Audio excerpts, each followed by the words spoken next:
Sometimes people ask me how I survived. The answer is simple. When you've already slept with the devil himself, nothing else in this world can truly scare you. Hi there, my loves. My name is Nancy Peterson, but everyone knows me as Grandma Nancy. I'm 78 years old, born in 1947 in Pine Ridge, a small town in rural Montana that barely shows up on maps. The place was so dry that even the tumbleweeds seemed embarrassed to grow there, but it was our little corner of the world, you know? Today, I'm going to tell you a story I've kept locked in my chest for over 65 years, something I never told my children or my grandchildren. So if you're watching this video right now, please hit that like button, subscribe to Grandparents' Tales, and ring that notification bell, because your support gives me the strength I need to pull out this thorn that's been stuck in my heart for so long. Before I start my story, I want to thank you because we've reached 20,000 subscribers on Grandparents' Tales. Good heavens, that's a lot of people. Tell me in the comments where you're watching from. Are you from Texas, California, New York, or maybe even from Canada? I want to get to know each one of you, my dears. Our house in Pine Ridge was small, made of wood siding, 2 windows in front, and a door that was always creaking. We were a simple family. My father, Anthony, my mother, Sarah, my little brother Jimmy, and me. Dad worked as a loader at the town's grain elevator, carrying sacks of wheat, corn, whatever needed moving. Mom took in laundry, scrubbing until her hands were red as beets. Until I was 9 years old, life was hard, but it had a certain peace. I remember Mom humming while hanging clothes in the backyard, the smell of coffee brewing early in the morning, the stories that Grandma Ruth would tell about ghosts and spirits when she came to visit. Our bellies weren't always full, but our hearts had a warm feeling. Everything changed when Mom got sick. It started with a cough that wouldn't go away, then came the fever, the exhaustion. It's just a bad flu, she'd say, trying to calm us down. But it wasn't. The town doctor said it was tuberculosis, a word that back then sounded like a death sentence in our region. They sent Mom to a sanatorium in Billings. I was 10 years old, Jimmy only 7. We were left alone with Dad, who had never been an affectionate man, but had never been mean either. At least, that's what I thought. In the first weeks after Mom left, Dad seemed lost. He didn't know how to cook properly. Clothes stayed wrinkled, the house became a mess. Even though I was tiny, I tried to help. I learned to make rice, wash the simpler clothes, take care of Jimmy. "You're just like your mother, Nancy," Dad would say, looking at me in a strange way. At the time, I thought it was a compliment. Today, I know it was the beginning of the nightmare. It was on a stormy night that everything began. I remember the thunder was so loud the wooden walls shook. Jimmy, scared, came to sleep on my mat. We shared a small room while Dad slept in the bigger room, where he had the bed he used to share with Mom. I woke up in the middle of the night with a strange feeling, a weight on top of me, a strong smell of whiskey, heavy breathing. I opened my eyes in the dark and felt my father's big hand covering my mouth. "Stay quiet, little Nancy," he whispered in my ear. "If you scream, you'll wake up your brother." "You don't want to scare him, do you?" What happened next is something that still gives me chills to tell. His hands, rough from work at the grain elevator, touching where they should never touch. The weight of his body crushing mine, so small still. The pain, my God. The pain I felt that I couldn't even express because he kept his hand over my mouth. Beside me, Jimmy moved. For a moment I thought he was sleeping, but when I glanced over, I saw his little eyes open in the darkness, shining with tears. He was awake. He was seeing everything, but he was paralyzed with fear, just like me. When it was over, Dad got up, straightened his clothes, and said, as if he were talking about the weather, "This stays just between us, little Nancy. If you tell anyone, especially your mother when she comes back, nobody will believe you. They'll say you made it all up for attention. And then I'll have to send you away, to your Aunt Zelda's place in Missoula. You'll never see your little brother again. Is that what you want?" I shook my head, swallowing my tears. No, I didn't want to be separated from Jimmy. He was the only person in the world who made me feel less alone. Dad left the room, and only then did Jimmy come close to me, trembling. He was only 7 years old, but his eyes seemed much older that night. "Nancy, did he hurt you?" he asked quietly, his voice choked. "Go to sleep, Jimmy," was all I could say, turning away, wanting to disappear, wanting to die of shame. That was the first night. Many others followed. Dad started drinking more, staying home longer. He made up excuses not to go to work. "My back's hurting," he'd tell the neighbors, but I knew he just wanted to stay home, waiting for night to fall. I learned to fear sunset. While other kids on the street played until late, I made excuses to go inside early. "I have to make dinner for Dad," I'd say. "I have to take care of Jimmy." Actually, I was trying to delay the inevitable. The earlier we slept, the sooner would come the moment I feared most. Jimmy became my silent accomplice. He pretended to sleep when Dad entered the room, but I know he was always awake. Sometimes, when the desperation was too great, I would squeeze his little hand under the thin blanket, and he would squeeze back, as if saying, "I'm here, I won't abandon you." After Dad left, Jimmy would come close to me, hug me while I cried softly. He didn't say anything. What could he say? He was just a boy. But that hug, that pure and innocent contact, was the only thing that kept me from going crazy. Once, Jimmy tried to stop it. He was 8 years old then, skinny as a twig, but full of courage. When Dad entered the room and started approaching my mattress, Jimmy stood up. "Leave Nancy alone, Dad," he said, his thin voice trembling but firm. Dad looked at him as if he were seeing an insect. With a quick movement, he gave Jimmy a slap that threw him against the wall. The sound of his head hitting the wooden planks still echoes in my nightmares. "Next time you open that mouth, it'll be much worse," Dad said, before turning his attention back to me. That night, after Dad left, Jimmy cried in my arms, a trickle of blood running from a cut on his eyebrow. "Sorry, Nancy," he sobbed. "Sorry I can't protect you." "Don't try anymore, Jimmy," I begged. "He might really hurt you. Promise me you won't try again." He promised, but I saw in his eyes that something had changed. A seed of hatred had been planted. The situation got worse when we received news. Mom wouldn't be coming back anytime soon. The treatment was being more difficult than expected. She would stay at least another year at the sanatorium. Dad smiled when he read the letter, a smile that chilled me to the bone. "It's just the three of us now, little Nancy," he said, running his hand through my hair in a way that made me nauseous. A united family.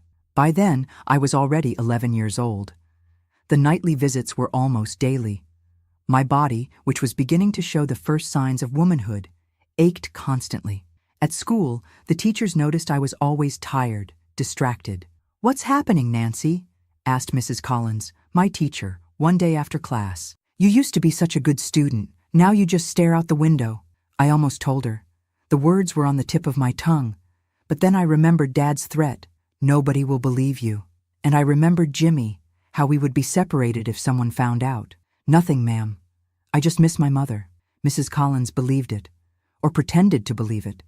Back then, certain things weren't discussed, especially in small towns. Family secrets were kept under lock and key, like sins buried in the backyard. Time passed, and I learned to live in that hell. During the day, I was the same old Nancy. I studied, helped with household chores, took care of Jimmy. At night, I became someone else, someone who floated outside her own body while it was being violated. I learned to separate myself from the pain, to pretend it was happening to someone else. Jimmy and I created a code. When Dad went out drinking on weekends, we knew he would come back worse. So before sleeping, Jimmy would say, "Let's go to Dreamland, Nancy." It was our way of preparing each other. That night, the monster would come with more force. When I turned 12, something started changing inside me.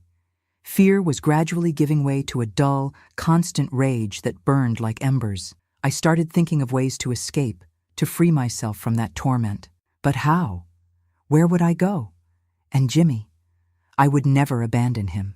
It was around this time that chance, or maybe God for those who believe, put Mrs. Zelda in our lives. She was an elderly woman who lived alone at the end of the street, a retired midwife who had a reputation as a healer.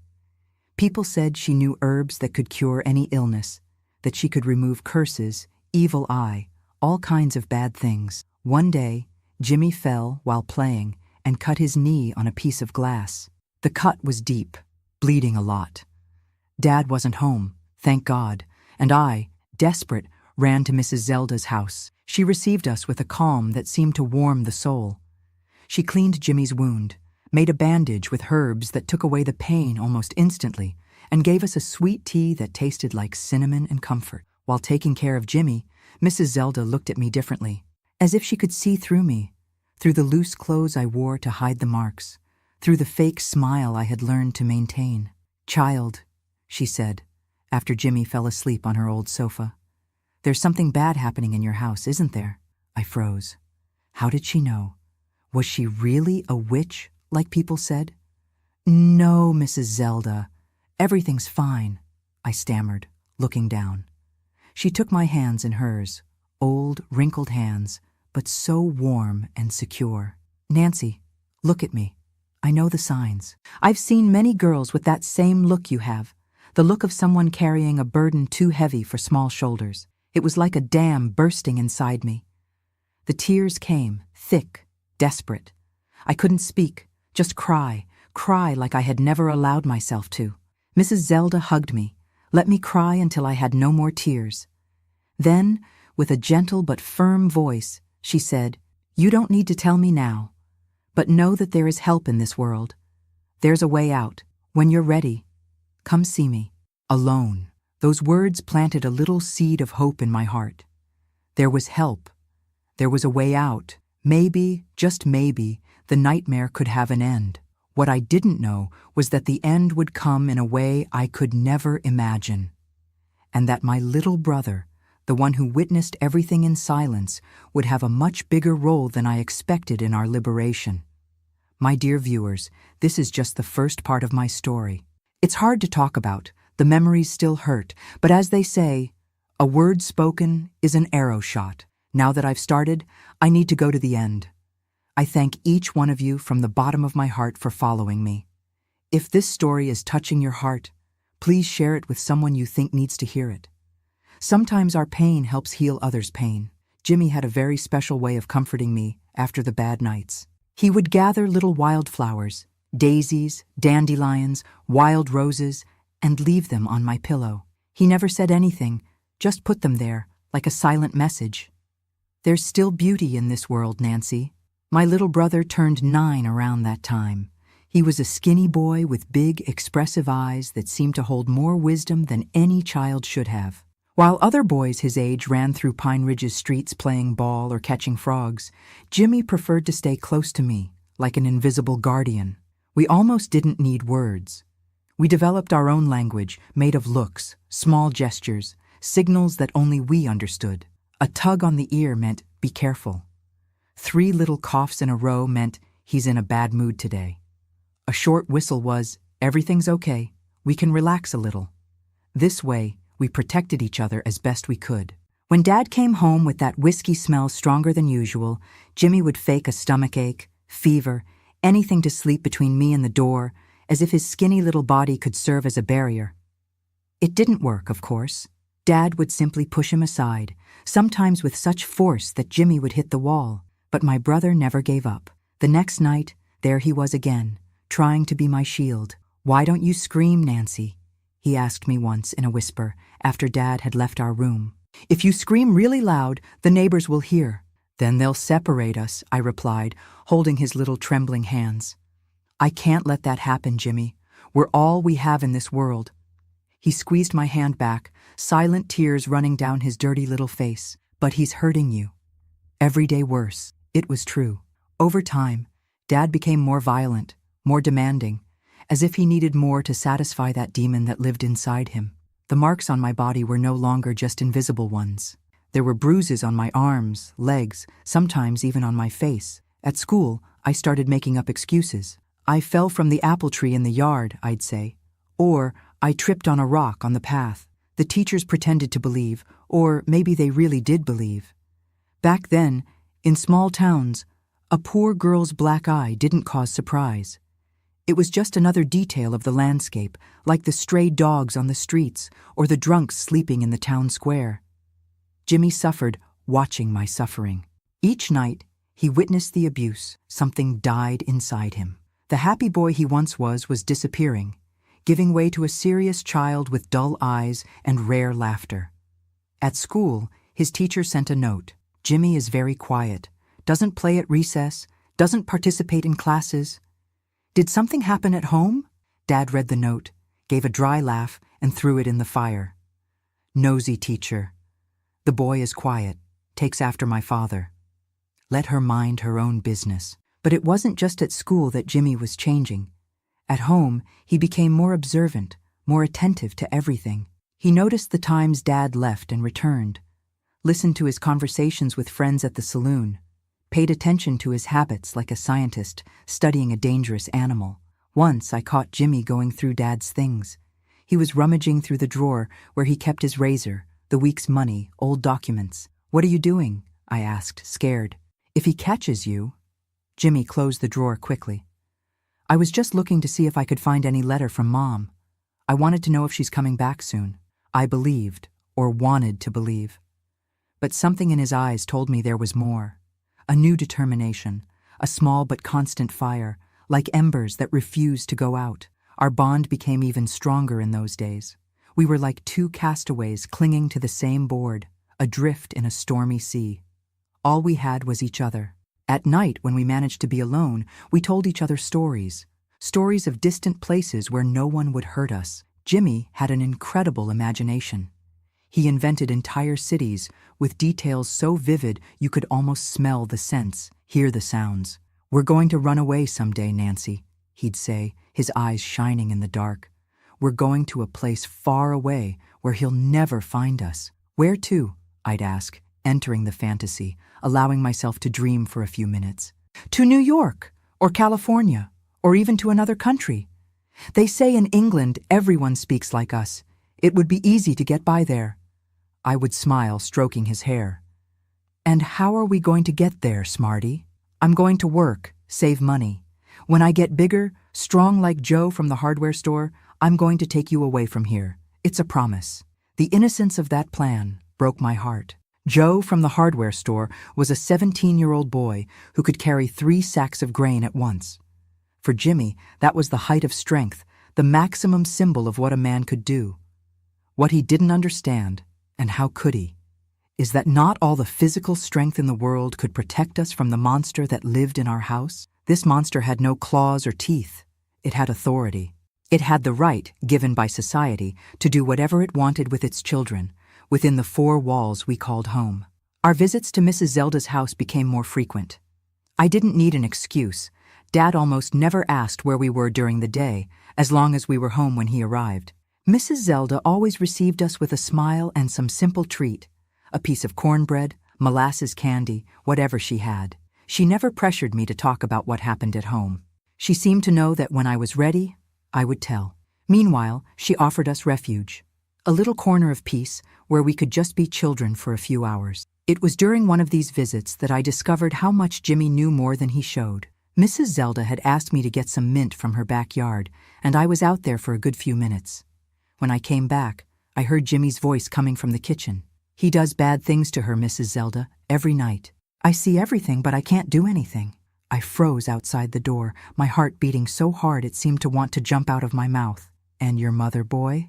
Can't she help?" Mrs. Zelda's voice sounded low, controlled, but I could feel the contained anger in it. "Mom's sick, far away. She has tuberculosis. Dad said if we tell anyone, they'll take Nancy away and I'll never see her again." There was silence, and then Mrs. Zelda's voice, even lower. "There are times, my child, when we need to take justice into our own hands. This world wasn't made to protect girls like your sister." I couldn't hear what Jimmy replied, because at that moment a dog started barking in the yard, startled by a cat. I entered the kitchen as if I hadn't heard anything, handing the herbs to Mrs. Zelda, but that conversation kept hammering in my head. Take justice into our own hands. What did Mrs. Zelda mean by that? And more importantly, what had Jimmy understood from those words? The days passed, and with them came my 13th birthday. There was no celebration, of course. Dad didn't even remember. But Jimmy had saved a little piece of peach candy that he got at school and shared it with me, singing "Happy Birthday" quietly, just the 2 of us in the backyard. 13 years old, he said, looking at me seriously. "Now you're a young lady, Nancy."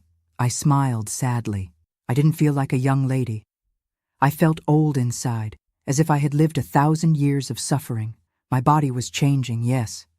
I was becoming more like Mom, as Dad made sure to remind me on the most terrible nights. But inside, I was just a scared girl, trapped in a life I didn't choose. It was after this birthday that things started getting even worse. Dad began bringing friends home, men as drunk as him, with looks that followed me around the house like snakes stalking a mouse. "Your daughter's becoming a pretty little woman," I heard one of them comment one night when they thought I was in the room.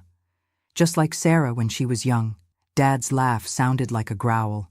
Yeah, her mother's face, but more obedient. Fear turned into absolute terror.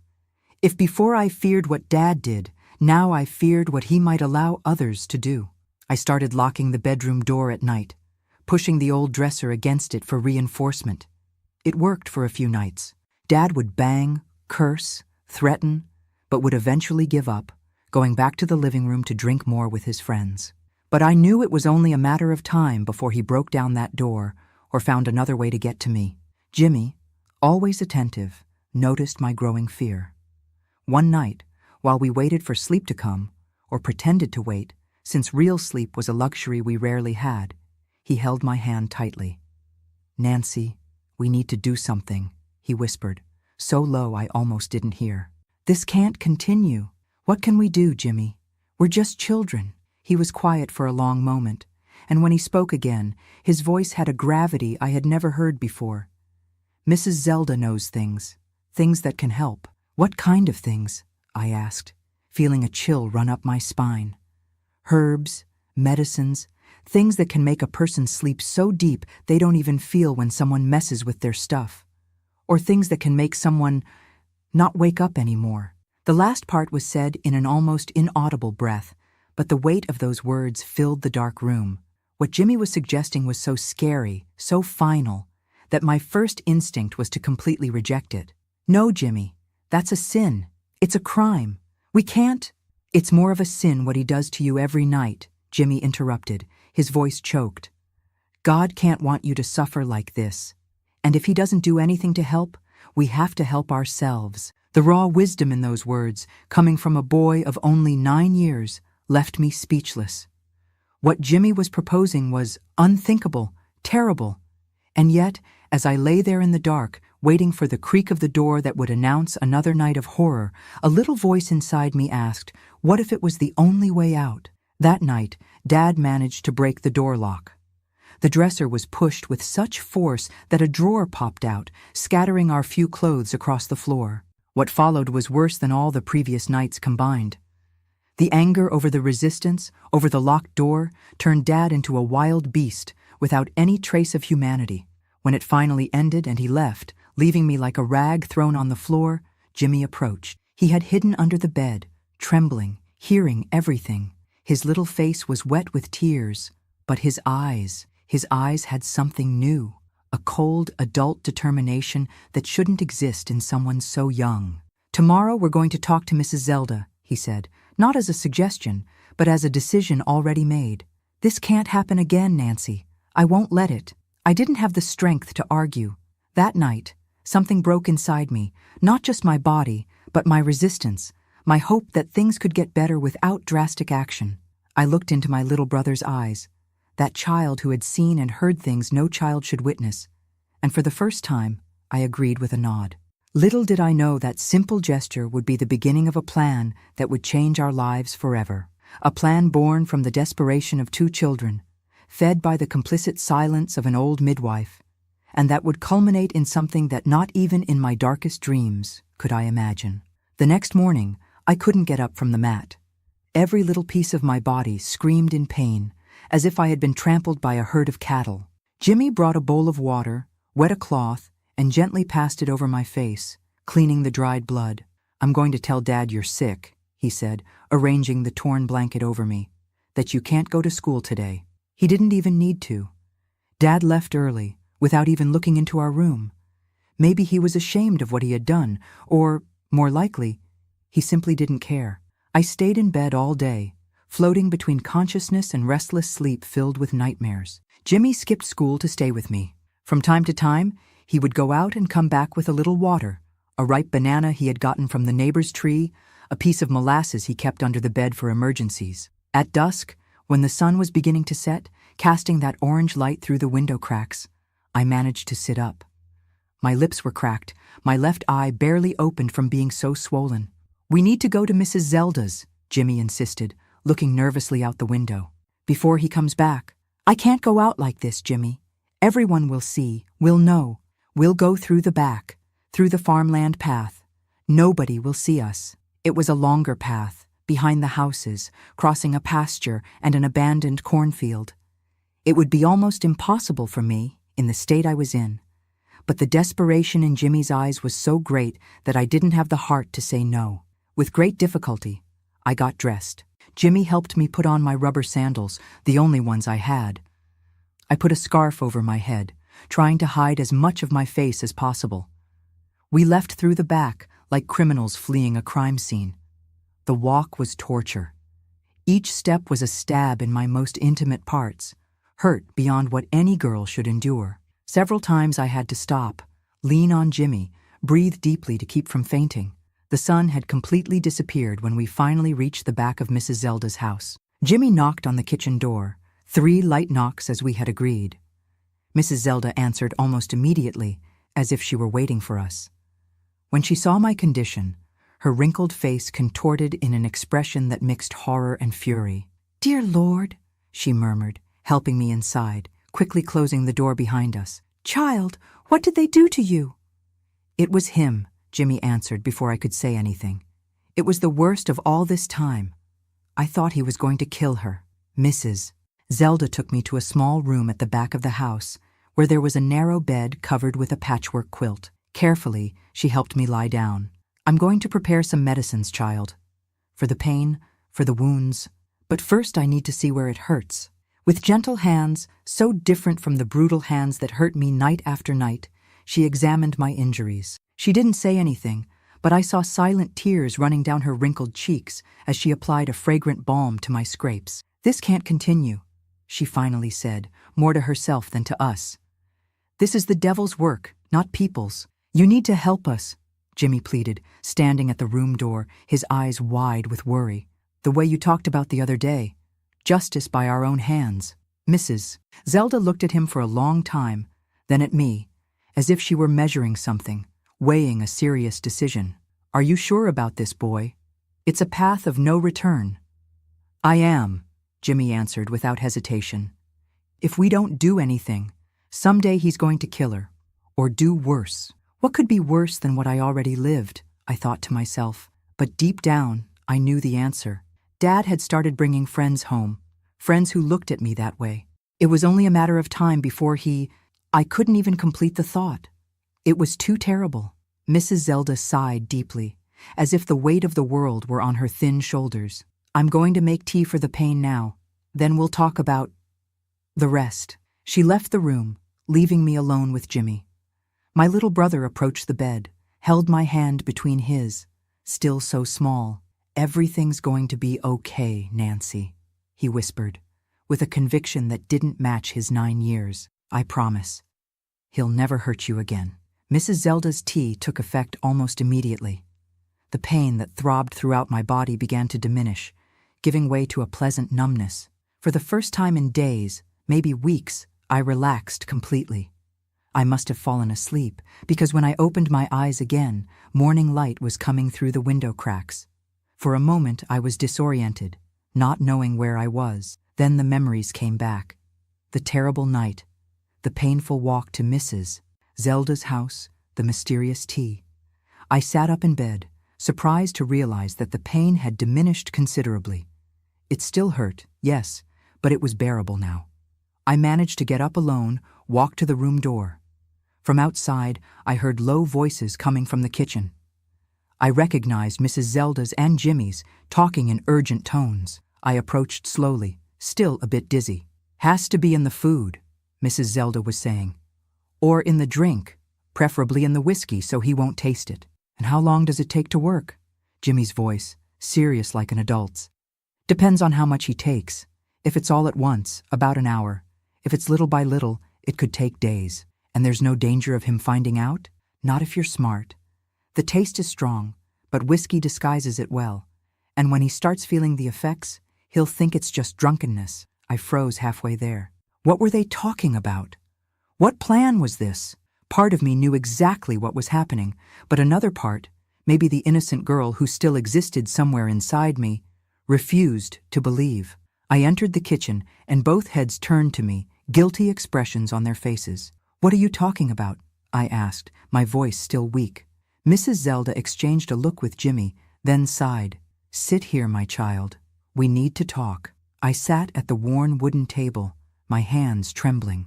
Jimmy came to my side, took my hand like he did so many times when he felt my fear. "Nancy," Mrs. Zelda began, her voice grave, "what your father does to you isn't just a sin. It's a crime, a big crime. If the police knew, he would go to prison for many years." "But nobody will believe," I replied automatically, repeating what I had heard from Dad so many times. "They'll say it's my lie." "Maybe. The law doesn't usually protect girls like you, it's true. But there's another justice in this world. The justice we make when nobody else will do it for us." I looked at her without completely understanding, or pretending not to understand, because deep down, I knew. I knew by the tone of her voice, by Jimmy's determined look, by the conversation I had just heard. "Are you talking about killing my father?" The words came out like a breath, almost inaudible, as if saying them out loud could make the idea more real, more terrible. Mrs. Zelda didn't answer directly. Instead, she took my hands in hers, looked me directly in the eyes. "What I'm going to ask you now is very serious, girl. I need you to answer with your heart. If you could choose between his life and your own life, what would you choose?" I couldn't answer immediately. The question was simple, but the answer involved things a 13-year-old girl shouldn't need to consider. "It's not just my life," I finally said. "It's Jimmy's too. If Dad finds out we tried to do something against him, he'll do much worse than he already does," Jimmy completed, his voice trembling. "Nancy, I know it's a sin. The teacher at school said that killing is the worst sin of all. But he's not a real father. He's a monster. And we kill monsters in stories, don't we?" The childish yet so adult logic of Jimmy caught me off guard. It was true. In the stories Mom used to tell before getting sick, the evil dragon always died in the end. The giant who threatened the village was always defeated. Good always won over evil. But in real life, girls like me suffered in silence, and nobody came to save them. In real life, the monster wasn't a fantastic creature with scales and claws, but an ordinary man, a father that neighbors greeted on the street, that the preacher blessed at Sunday Mass. "What if it doesn't work?" I asked, my voice almost gone. "What if he finds out? What if—" "It will work," Mrs. Zelda affirmed, with a certainty that only the very old or very young possess. "I'm 80 years old, girl. I've helped many people in this life. Some in ways the preacher wouldn't approve of, it's true. But God judges by the heart, not by appearances. And in my heart, I know I'm doing the right thing." I looked at her, at Jimmy, at my own injured hands. I thought about the nights of terror, the constant fear, the pain that seemed to have no end. I thought about Mom, far away at the sanatorium, not knowing what was happening to her children. I thought about the future. Would there be any if we continued like this? "What do we need to do?" I asked finally, feeling like I was jumping off a cliff. The relief on Jimmy's face was immediate, as if an immense weight had been lifted from his shoulders. Mrs. Zelda squeezed my hands tightly, her eyes shining with a mixture of sadness and determination. "First, you need to recover. Get strong again. It'll take a few days, and during this time, your brother will go back home, so as not to raise suspicions." "I don't want to leave Nancy alone," Jimmy protested. "You have to, boy. If you both stay missing, your father will get suspicious. We'll look for you. We'll ask questions around the neighborhood. Better for you to go back. Say your sister went to visit a friend in another town. That she got a message from your mother asking her to go." Jimmy didn't seem convinced, but ended up agreeing. We arranged that he would tell Dad I had gone to visit a cousin in Great Falls, that I would be back in a few days. It was a fragile lie, but knowing Dad, he wouldn't care much. Maybe he'd even be relieved not to have to see me for a while. after what he had done. In the 3 days I spent at Mrs. Zelda's house, I recovered not only my physical strength, but also a bit of hope. For the first time in years, I slept without fear, ate without my stomach churning with dread, breathed without feeling like each breath could be my last. Mrs. Zelda took care of me like a grandmother takes care of a sick granddaughter. She made strengthening foods, chicken broth, cornbread with butter, bean soup with bacon, and made me eat everything, even when I had no appetite. She gave me herbal baths to heal the wounds on my body, and talked to me at length about things I had never heard before, about a woman's right to her own body, about how what Dad did was a crime anywhere in the world, about how I deserved a life without fear. "There are more people like you than you imagine, my child," she told me one night while braiding my hair. "Women, girls, who suffer in silence. Some manage to escape, others stay trapped until the end of their lives, or until something worse happens. Have you helped others, like me?" I asked timidly. She was silent for a moment, her hands stopping in the middle of the braid. "I have, my child. More than I'd like. And some chose the same path you and your brother are choosing now." I didn't ask more. I didn't need to know details. It was enough to know we weren't the first to face that kind of horror, nor the first to take desperate measures to escape.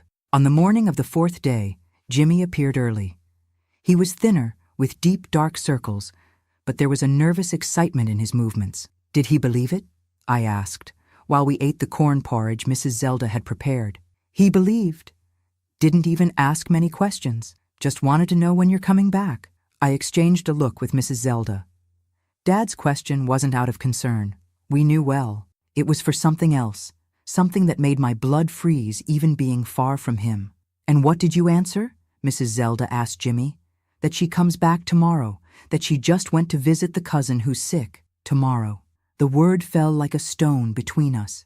It meant our time was up, that the plan needed to be put into action now, or everything would go back to being like before. Or worse.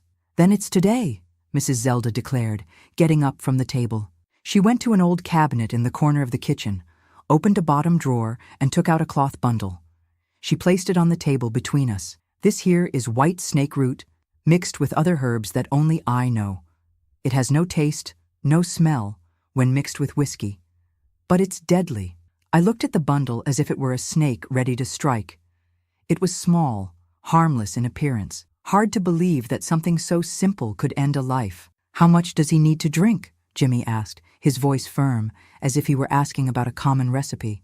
"All of it. If it's less, it might just make him very sick. And then it'll be worse for you." "And how do we do it? Put it in food? In whiskey it's safer. He always has a bottle hidden, doesn't he?" Jimmy nodded. "He does. Under his bed. Says it's his special reserve, just for him. Then that's where you'll put it. All at once, and then just wait." The simplicity of the plan was frightening. It didn't seem real that something so easy could solve the problem that had destroyed our childhood. But at the same time, a voice inside me screamed that it was wrong, that it was a sin, that there would be terrible consequences. "What if they find out?" I asked, my voice almost gone. "The police, the neighbors, they won't find out," Mrs. Zelda assured. "It'll look like he drank too much, that his heart couldn't take it. It happens a lot around here, you know. Men who drink until they drop don't get up again one day." It was true.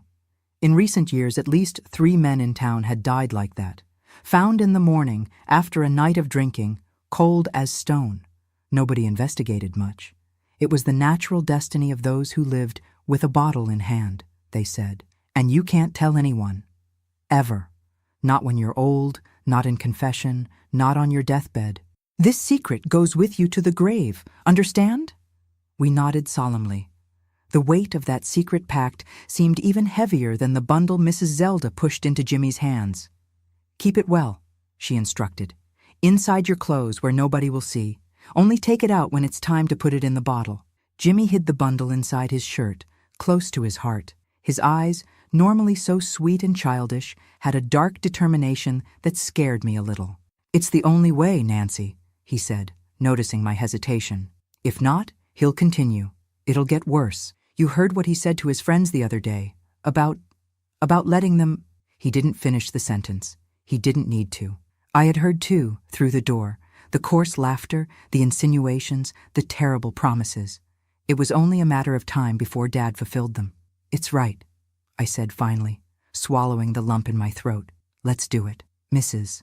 Zelda hugged me tight, as if she wanted to protect me one last time before sending me back to danger. "Courage, my child. Sometimes there's only one path to freedom, and it's not the easiest." We left her house when the sun was already high.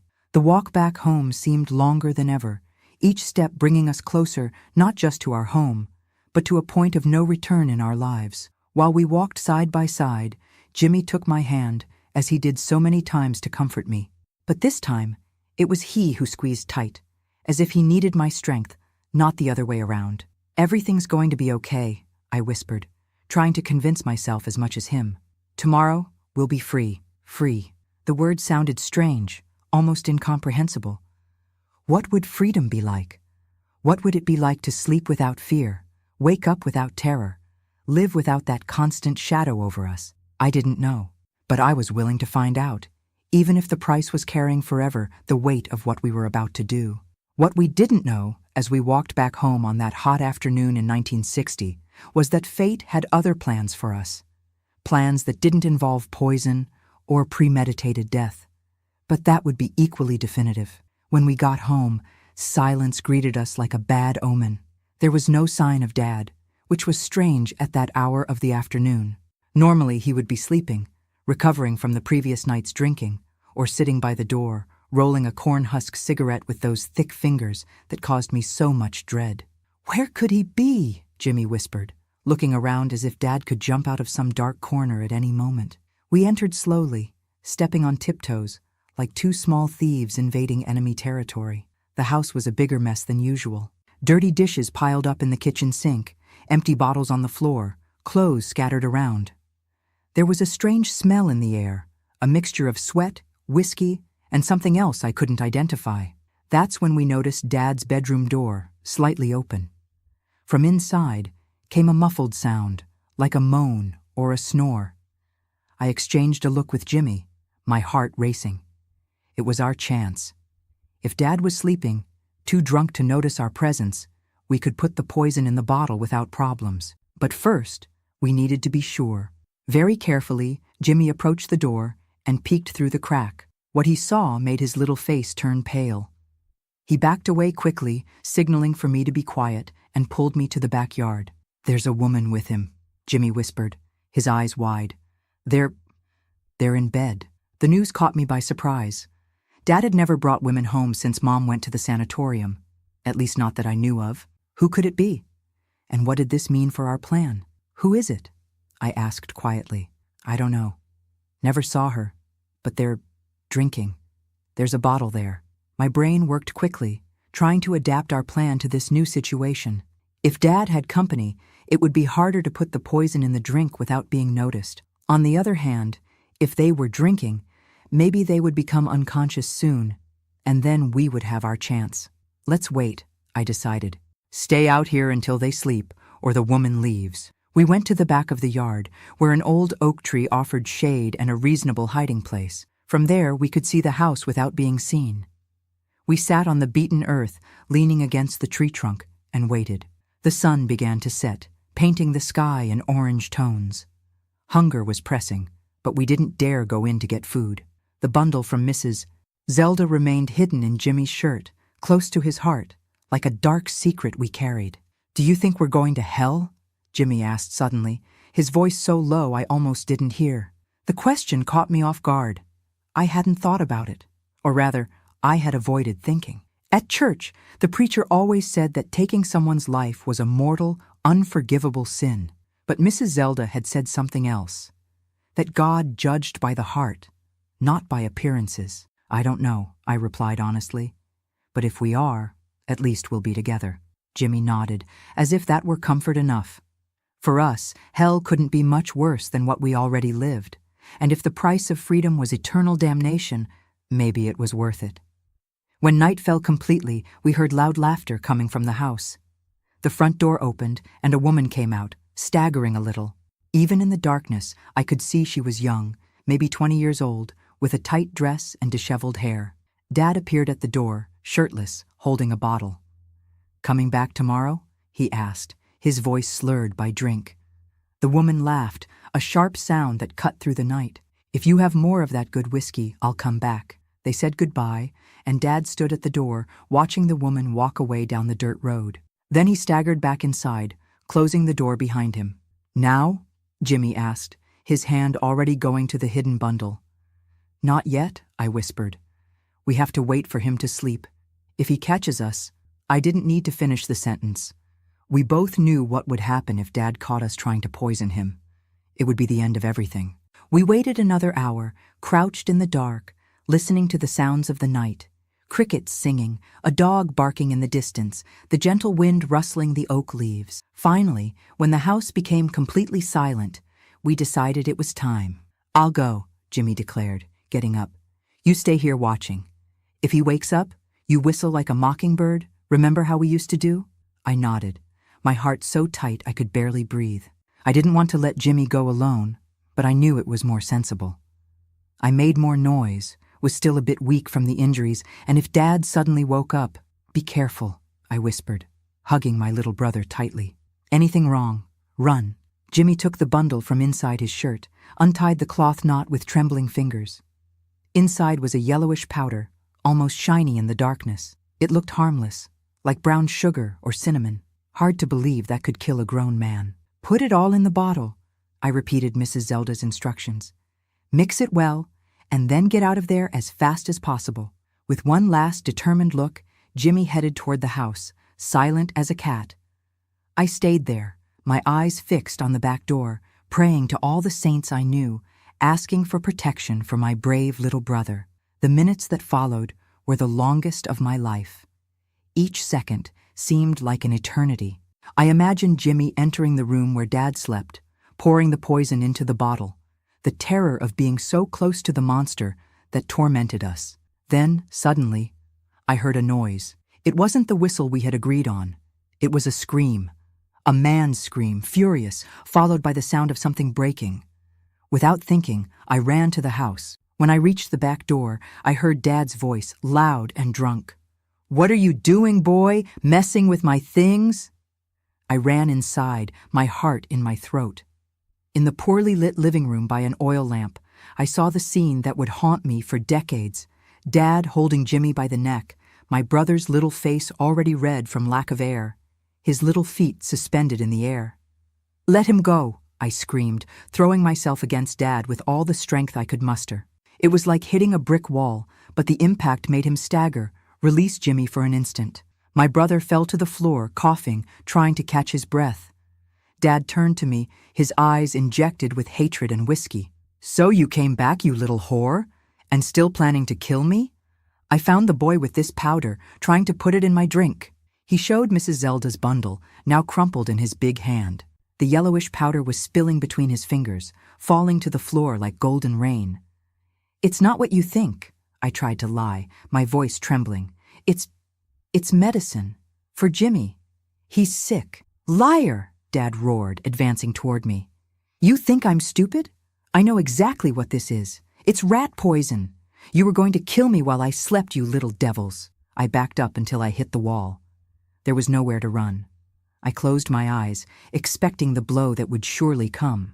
But instead, I heard a war cry, a childish, desperate, but full of courage cry. I opened my eyes in time to see Jimmy running toward Dad, holding something in his hands.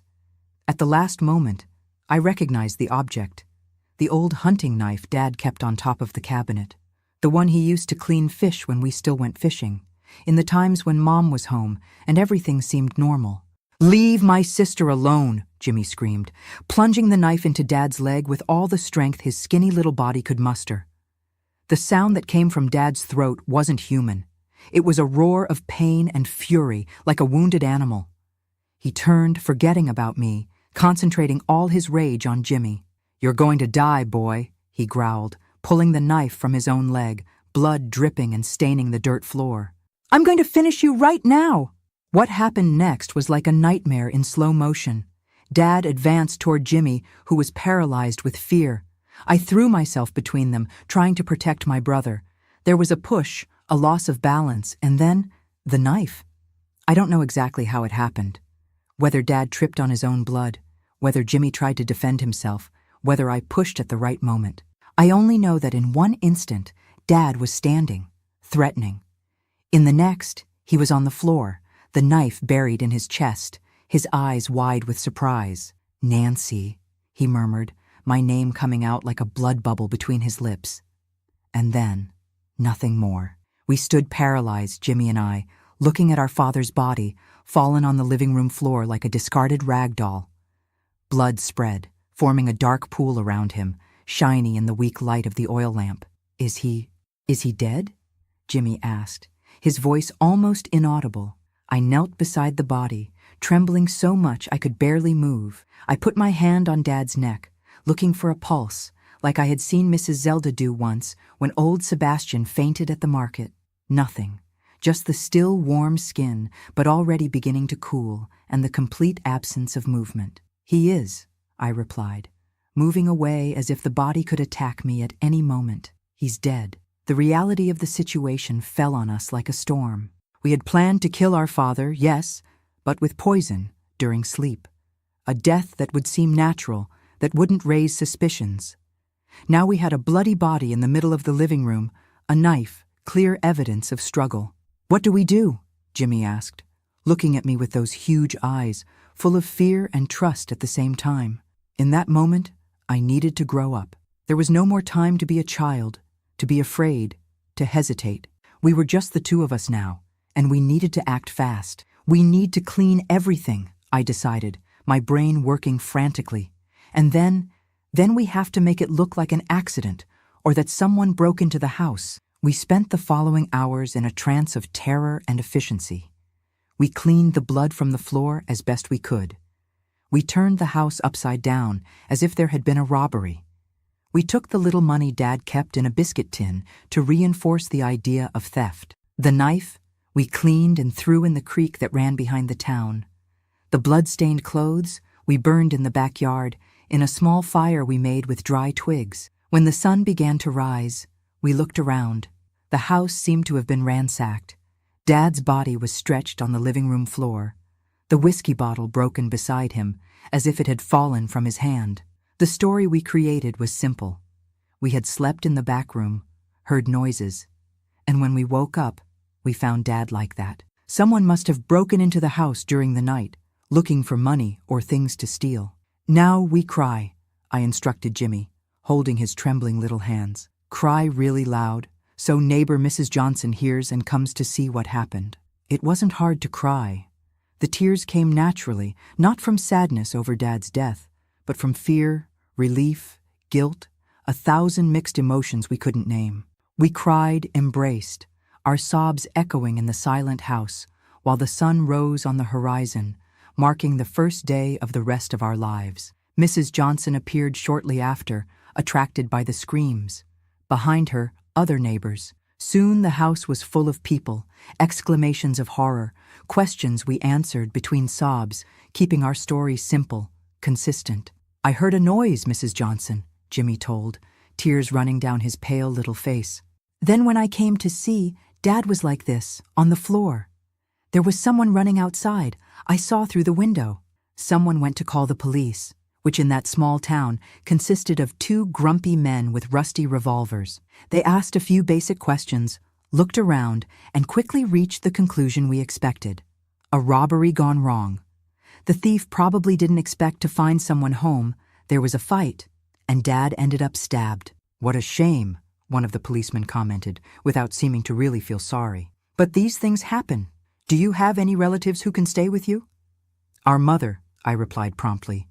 "She's at the sanatorium in Billings. But we have Mrs. Zelda, who's like a grandmother to us." That's how, on the same day we buried our father in a simple coffin in Pine Ridge's small cemetery, we went to live with Mrs. Zelda. She didn't ask questions. Her eyes, when she received us at her door, said she knew more than anyone suspected, but that she would take our secret to the grave. That night, when we finally were alone in the little back room she prepared for us, Jimmy approached my bed. "Did we do the right thing, Nancy?" he asked, his voice trembling in the darkness. I pulled him close to me, hugging him like I had done so many times when he was smaller, when he needed comfort after witnessing the horrors that happened in our room. "I don't know if it was right, Jimmy," I replied honestly, "but it was necessary, and now we're free." Free. The word had a strange taste in my mouth, like a fruit we had never tasted before. Sweet, but with a bitterness underneath, a reminder of the price we paid for it. In the days that followed, life began to take a new direction. Mrs. Zelda wrote to the sanatorium, informing about Dad's death and asking if Mom could come back to take care of us. The answer came 2 weeks later. Mom was better, but still not completely cured. She would need to stay a few more months, maybe a year. "You stay with me until then," Mrs. Zelda declared, as if it were the most natural thing in the world.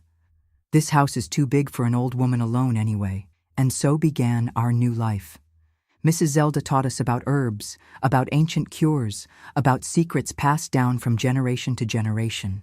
We went back to school, and gradually, the pitying looks from other students diminished. The story of the robbery that killed our father was diluted in the town's conversations, replaced by new events, new dramas. Jimmy started smiling again, playing like a normal child. I began sleeping without nightmares, waking up without that crushing weight in my chest. The wound inside us hadn't healed, it never would completely, but it was no longer bleeding so much. A year later, Mom came back from the sanatorium.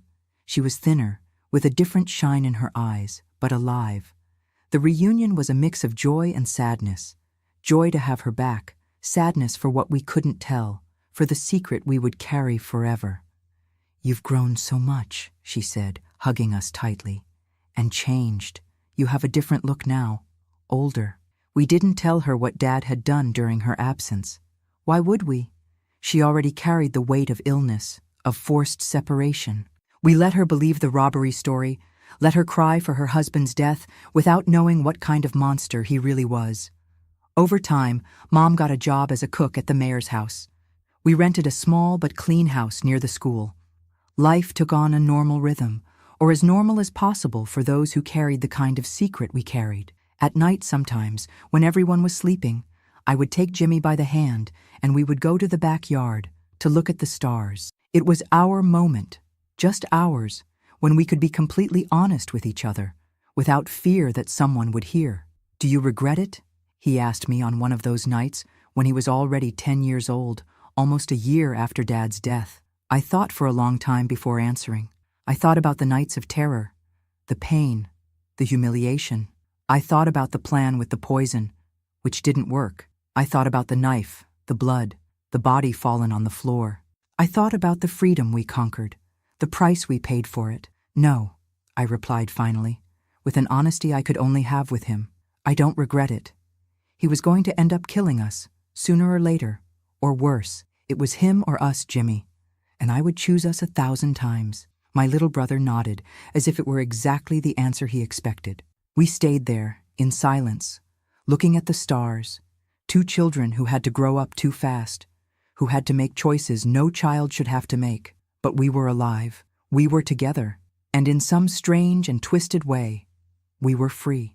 The future was uncertain, full of unanswered questions. Would the truth ever come to light? Would someone suspect? Would the weight of what we did crush us over time? We didn't know. We only knew that, at that moment, under the starry sky of rural Montana, we had each other.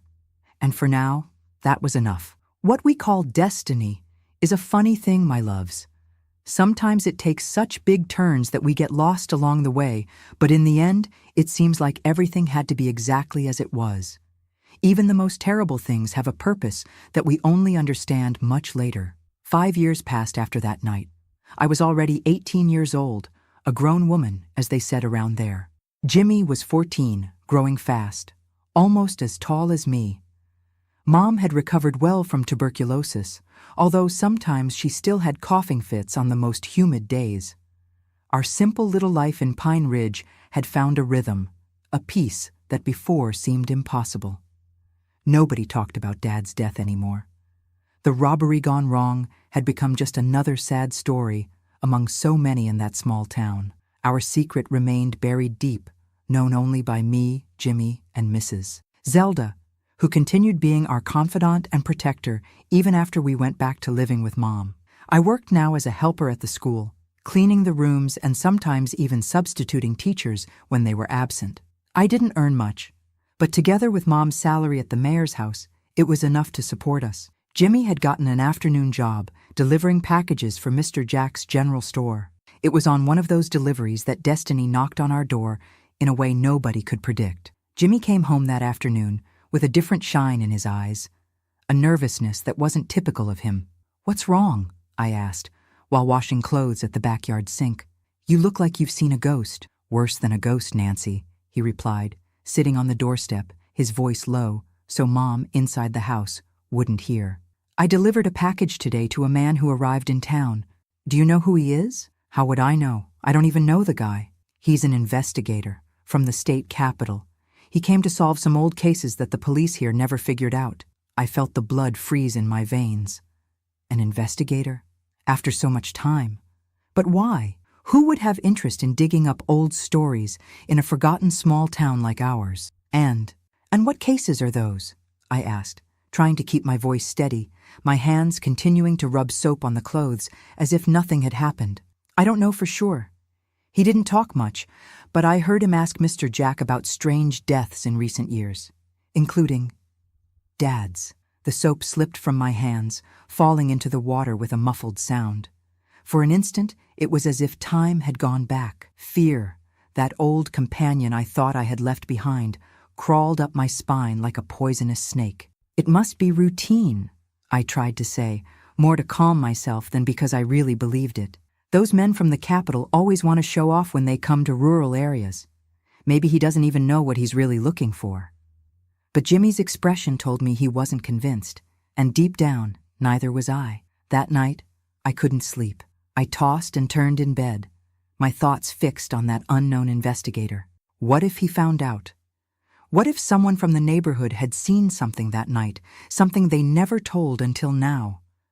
What if his suspicions led him to us? The next morning, I decided I needed to see for myself who this man was. I got dressed carefully, put on the light blue dress Mom had sewn for Sundays, tied my hair with a ribbon, and went to Mr. Jack's store with the excuse of buying flour. The store was full, as always in the mornings. Women buying for lunch, men discussing the harvest, children trying to convince their mothers to buy candy.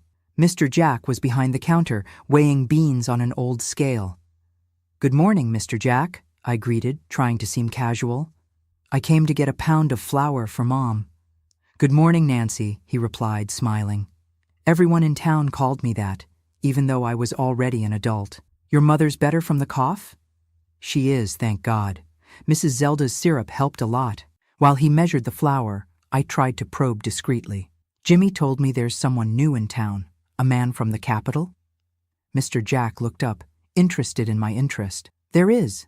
Detective Augustus, from Helena. He came to solve some old cases, it seems." "Serious man of few words." "What kind of cases?" I asked, feigning casual curiosity. "Oh, those poorly explained deaths that happened around here. He says there's a pattern, that it might be the work of the same person. But I think it's just lack of things to do. Rural areas are like that. Death is death. Not everything needs complicated explanations." My heart accelerated. Pattern? Same person? This meant Dad's death wasn't the only case he was investigating. Was this good or bad? I couldn't tell. "And where is he staying?" I asked, trying not to seem anxious. "At Mrs. Clotilde's boarding house, there in the square. But if I were you, I'd stay away. A pretty girl like you doesn't need to get involved with that kind of people. Those men from the Capitol think they can do anything just because they wear a badge." I paid for the flour and left, my mind racing. Mrs. Clotilde's boarding house was on the other side of the square, just a few minutes away. Before I could think better, my feet were already taking me in that direction. The boarding house was an old 2-story building with yellowed walls from time, with a porch where there were always 3 or 4 rocking chairs. Mrs. Clotilde, a fat and talkative lady, was at the door, sweeping the sidewalk. "Good morning, Mrs. Clotilde," I greeted, trying to seem casual. "You're cheerful today, huh?" "Oh, Nancy. Good morning, my child. It's because we have an important visitor in town, a detective from Helena. Imagine, such an important man staying at my boarding house." "Really? And what brings him to these parts?" They say it's to investigate some old deaths, including your father's, may God rest his soul. Such a shame that, dying like that, robbed in his own house. My stomach did a complete flip. So it was true. He was investigating Dad's death. I had to hold onto the wall to not show the tremor that took over my body. It's such a shame, I managed to say. And has he discovered anything? Oh, I don't know about that. He's very reserved, you know. Leaves early, comes back late. But I'm sure he'll catch whoever did that to your father. Justice is slow, but it doesn't fail, as they say. At that moment, the boarding house door opened, and a man came out. He was tall, broad-shouldered, with graying hair at the temples, face marked by the sun. He wore well-pressed pants and a long-sleeved white shirt, despite the heat. His eyes, a deep brown, fixed on me with an intensity that made me freeze. "Ah, Detective Augustus!" Mrs. Clotilde exclaimed, all excited. "Let me introduce you. This is Nancy, daughter of Anthony, who was killed in that robbery 5 years ago. Remember I mentioned?" The man observed me for a long moment, as if he were recording every detail of my face. Then he extended his hand in a formal gesture. "Pleasure, miss. Augustus Mendez, detective of Helena Civil Police." I shook his hand, feeling it rough and strong against mine. "The pleasure is mine, detective. Nancy Peterson. Interesting to meet you, Miss Nancy. Just today I intended to look for you for some questions about your father's death." I felt the ground disappear under my feet. It was as if an abyss had opened, ready to swallow me. But I kept my face calm, years of practice in hiding emotions finally serving some useful purpose. "Of course, detective. Whatever you want to know. But it was so long ago. I don't know if I can help much." "Whoa, sometimes it's precisely with time that certain memories become clearer," he said, with a smile that didn't reach his eyes. "Could you accompany me to the police station? It'll just be an informal conversation." I couldn't refuse without seeming suspicious. I nodded, and we walked side by side down the cobblestone street toward Pine Ridge's small police station. The midday sun was punishing, but the heat was nothing compared to the fire of panic burning inside me. The police station was a small, faded building, with 2 rooms and a tiny cell in the back. Detective Augustus led me to a table where there were several papers scattered. I noticed they were reports, photos, old documents. "Please sit." He indicated a wooden chair. "Would you like a glass of water?" I accepted, my throat dry as the desert in August. While he went to get the water, I quickly looked at the papers. There were photos of Dad dead, stretched on our living room floor. My stomach turned, seeing that image I had tried so hard to erase from memory. "Here you go," he said, returning with a glass of warm water. "So, Miss Nancy, let's get to what matters. I'm reviewing cases of unsolved violent deaths in the region. Your father's is one of them." "But I thought it had been a robbery," I replied, trying to seem confused. "That's what the police said at the time. That's what's in the report, yes. But there are inconsistencies, things that don't fit." My heart raced. "What kind of inconsistencies?" He looked at me for a long time before answering, as if evaluating how much he should reveal. "For example, there were no signs of break-in. The house was ransacked, yes, but in a strange way, as if someone had tried to make it look like a robbery, but without really knowing how." I felt my blood freeze. It was exactly what we had done. 2 scared children trying to create a scene they had never seen in real life, only in stories. "And there's more," he continued, flipping through the papers. "Did your father have enemies? Someone who might want to harm him?" "Not that I know of," I replied, my mouth dry despite the water. "He was reserved, kept to himself. He worked, came home, sometimes drank a little." "A little?" The detective raised an eyebrow. "From the reports I gathered, your father was known for drinking quite a bit, and when he drank, he became violent." I didn't respond. What could I say? That yes, Dad turned into a monster when he drank. That he had spent years violating me while Mom was away. That Jimmy was a silent witness to that horror. "Miss Nancy," he continued, his voice softer now, "I found in the Medical Post's archive records of several visits of yours. Falls, unexplained injuries, even a possible shoulder dislocation when you were 12 years old. Coincidentally, these visits stopped completely after your father's death. The floor seemed to be opening under my feet. How had he gotten those files? How had he made the connection? Everything we had hidden for so long, all the carefully constructed lies, were crumbling like a sandcastle. I was clumsy, I managed to say, my voice almost gone. I was always falling, hurting myself. Detective Augustus looked at me with something that seemed compassion. It wasn't what I expected. Miss Nancy, I'm not here to judge. I'm here to understand what really happened that night, and I have a strong suspicion it wasn't a simple robbery. We sat in silence for a long moment. The old ceiling fan spun lazily, spreading the hot air around the small room. Outside, life continued. Voices of street vendors, the sound of a wagon passing, chickens clucking in some nearby yard. Why does this matter now? I finally asked. 5 years have passed. Whatever happened, already happened. It matters because the truth always matters, he replied simply. And because there are other similar cases in the region. Men found dead in suspicious circumstances. Men who coincidentally had a reputation for being violent with their families. My heart stopped for an instant. Other cases? What was he insinuating? What are you trying to say? I'm saying there might be a pattern. Someone who is taking justice into their own hands. Someone who is eliminating men who abuse their families. Mrs. Zelda. Her words echoed in my mind. I've helped many people in this life, some in ways the preacher wouldn't approve of. Could it be possible? Could Mrs. Zelda be this person the detective was looking for? That sounds like something from a story, detective. I tried to deflect. This is Pine Ridge, Montana, not New York. We don't have mysterious killers around these parts. Maybe it's not so mysterious, he replied, fixing his eyes on mine. Maybe it's someone we know well, someone who had very strong reasons to do what they did. Sweat ran down my back, but it wasn't from the heat. It was pure, crystalline fear. He knew. Somehow, he knew. I'm going to be direct with you, Miss Nancy, he said, leaning over the table. I believe your father abused you. I believe that night, something went wrong. Maybe he discovered some plan. Maybe he was more violent than usual. And I believe you and your brother defended yourselves. It was self-defense, wasn't it? Not a robbery, but self-defense. The words got stuck in my throat. 5 years of lies, of secrets, of looking over my shoulder. 5 years carrying a weight no girl should carry.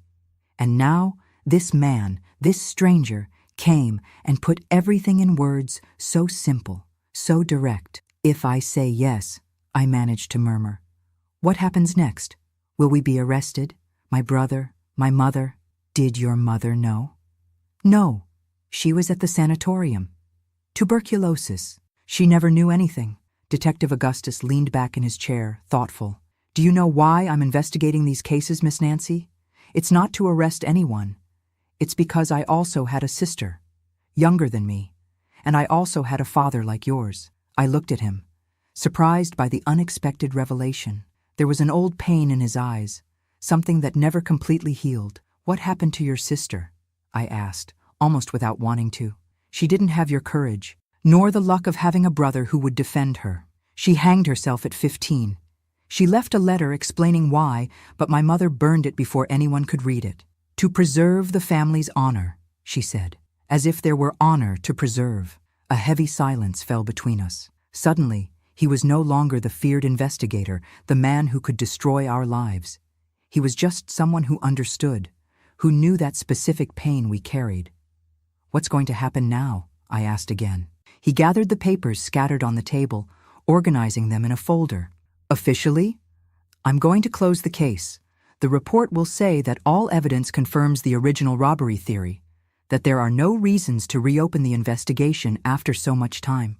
And, unofficially, he smiled, a sad but sincere smile. Unofficially, I'm going to sleep better tonight, knowing that at least this time, justice was done. Even if not by conventional means. I couldn't contain the tears that finally came, after so many years of holding them back. They were tears of relief, of liberation, as if a knot that was stuck inside my chest finally came undone. But I have advice for you, Miss Nancy, he added, his voice more serious. Leave this town. You and your brother. Build a new life somewhere else, where nobody knows your story. This land holds too many memories, some that are better left behind. What about Mrs. Zelda? I asked, worried about the old lady who had helped us so much. He looked at me with curiosity. The midwife? What about her? Nothing, I replied quickly, realizing he didn't suspect her involvement. She was like a grandmother to us, that's all. Then say goodbye to her. Thank her for what she did. And move on. That afternoon, when I left the police station, I felt like I was walking on clouds. A lightness I had never experienced before took over me. The secret that weighed tons was now shared, and by some miracle had found understanding instead of condemnation. I told Jimmy everything when I got home. At first he was terrified, certain we would be arrested. But when I explained the complete conversation, the detective's story, his promise to close the case, my brother cried like he hadn't cried since he was a child. Is it over, Nancy? He asked, wiping away tears. Really over? I think so, Jimmy. But the detective is right. We need to leave here, start over somewhere else. The following week, we told Mom we wanted to try life in the state capital. Helena wasn't a big city like Chicago or New York, but for us, raised in rural areas, it seemed like a world of possibilities. Mom was sad, but understood. She always knew we wouldn't stay in Pine Ridge forever. I'm going to miss you so much, she said, preparing a bundle with our few clothes. But I understand you need to follow your destiny. Just promise you'll write and visit when you can. We promised, knowing we would keep our word. Mom wasn't to blame for anything, and she deserved to have her children nearby, even if not physically. Our last visit was to Mrs. Zelda's house. The old lady received us with her usual herbal tea, sitting in the rocking chair on the porch. So, you're leaving, she said. Not as a question, but as a statement. It's time. How do you know? Jimmy asked, surprised. She smiled, that mysterious smile she always had. Old women like me know things, boy. The wind brings news. Plants whisper secrets.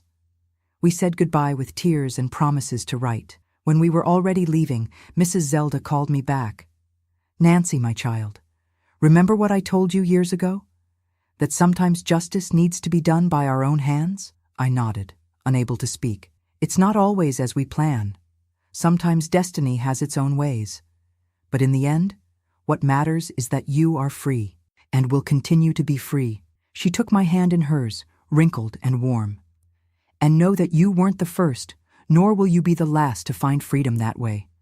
As long as there are monsters disguised as fathers, husbands, brothers, there will be those who need to defend themselves. I looked into her eyes, finally understanding the scope of what she said. Mrs. Zelda hadn't been just our confidant, our accomplice. She was a silent guardian of many other girls like me, women trapped in impossible situations with no way out through law or society. Now go, she said finally, releasing my hand. Build a beautiful life. Be happy. It's the best revenge against the evil that tried to destroy you. On a sunny morning in 1965, Jimmy and I boarded the bus that ran to Helena. We carried only a suitcase of clothes, some savings kept for years, and the determination to start over. What happened after that? Ah, that's another story, my dear ones. A story of reconstruction, of discoveries, of learning. In Helena, I managed to finish my studies, became a teacher. Jimmy graduated as an engineer with a lot of effort and work. I met my Clarence, a good and gentle man who taught me that not all men are monsters. I had my children, then my grandchildren. I built a life that terrified girl from Pine Ridge could never have imagined possible. Mom came to live with us years later when she retired. She lived to meet her grandchildren, to see me realize the dream of having my own little school. Mrs. Zelda visited us only once, already very elderly, and left this world taking with her the secrets of how many lives she had helped save. Detective Augustus? I never saw him again.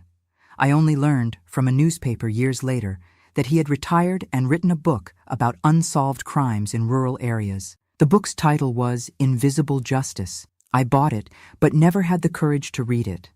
Some things are better left in the past. Jimmy married, had children. Today he's a grandfather too. We always maintain that special connection, that complicity that only those who went through what we went through can understand.